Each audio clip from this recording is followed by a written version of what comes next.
नमस्कार, आप देख रहे हैं नारद संचार विशेष प्रस्तुति। और इस समय जो दृश्य, ये जो फूलों की होली का दृश्य आप देख रहे हैं, ये ब्रज की प्रसिद्ध परंपरा है जहां रंगों के साथ भक्ति, संगीत और भारतीय लोक जीवन की सुगंध की अनुभूति होती है। ब्रज की इसी सांस्कृतिक परंपरा को दिल्ली के कला क्षेत्र के केंद्र कहे जाने वाले मंडी हाउस स्थित रविंद्र भवन में आयोजित दिल्ली कला उत्सव के मंच पर सजीव रूप में प्रस्तुत किया गया। कला जगत की संस्था संस्कार भारती के दिल्ली प्रांत द्वारा आयोजित इस दिल्ली कला उत्सव का ये तीसरा संस्करण था। इस उत्सव में भारतीय कला और परंपराओं पर केंद्रित संगीत, नृत्य, नाटक, काव्य और लोक प्रस्तुतियों के माध्यम से एक विशेष 2 दिवसीय सांस्कृतिक उत्सव का आयोजन किया गया। ये ऐसा उत्सव था जहां होली भारतीय संस्कृति, परंपराओं और कलाओं के रंगों से सजी हुई दिखाई दी। दिल्ली सरकार के सहयोग से आयोजित इस उत्सव में मैथिली, भोजपुरी अकादमी, ललित कला अकादमी, संगीत नाटक अकादमी तथा अनेक सांस्कृतिक संस्थाओं की इसमें सहभागिता रही, जिससे ये आयोजन राजधानी की कला जगत का एक समन्वित सांस्कृतिक मंच बनकर सामने आया। उत्सव के दौरान भारतीय शास्त्रीय संगीत की मधुरता भी गूंजती रही।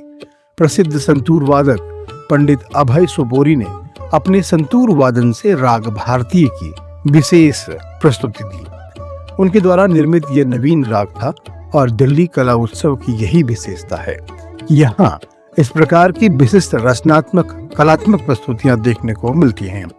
वहीं प्रख्यात गायिका विधि शर्मा के होली गीतों की प्रस्तुति ने पूरे वातावरण को बसंत और रंगों के उल्लास से भर दिया। रंगमंच की दुनिया भी इसी उत्सव का महत्वपूर्ण हिस्सा रही। नाटक बेसहारा औरत ने समाज की संवेदनाओं को मंच पर प्रभावशाली ढंग से प्रस्तुत किया। उत्सव में आयोजित कवि सम्मेलन भी दर्शकों के आकर्षण का केंद्र रहा, जहां प्रतिष्ठित कवियों ने अपनी रचनाओं से श्रोताओं को भाव भी विभोर कर दिया। मित्रों, दिल्ली कला उत्सव की एक विशेषता यह भी रही कि यहाँ केवल स्थापित और प्रख्यात कलाकारों की प्रस्तुति नहीं हुई, बल्कि ऐसे नवोदित कलाकारों को भी मंच दिया गया जिन्हें सामान्यतः कम ही अवसर मिल पाता है। विशेष रूप से यह उत्सव केवल मंची प्रस्तुतियों तक सीमित नहीं रहा। यहाँ चित्रकला प्रदर्शनी के साथ कठपुतली, कुम्हार, नट और बहरूपिया जैसी अनेकों लोक कलाओं को भी स्थान मिला। वो कलाएं जो आज कहीं कहीं विलुप्ति की कगार पर हैं।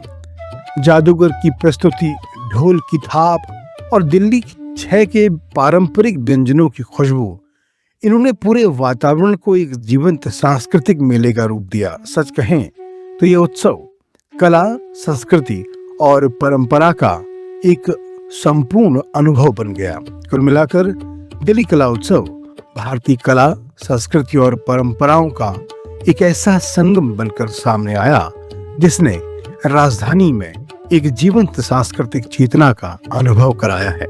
आशा है आने वाले वर्षों में यह उत्सव और व्यापक रूप लेकर भारतीय संस्कृति के इन रंगों से समाज को इसी प्रकार आलोकित करता रहेगा। यही आज की जो है प्रस्तुति है। और इसी के साथ हमारे इस कार्यक्रम के संदर्भ में यदि आपकी कोई प्रतिक्रिया हो तो आप हमें भेजिएगा जरूर। आपका स्वागत रहेगा। नमस्कार।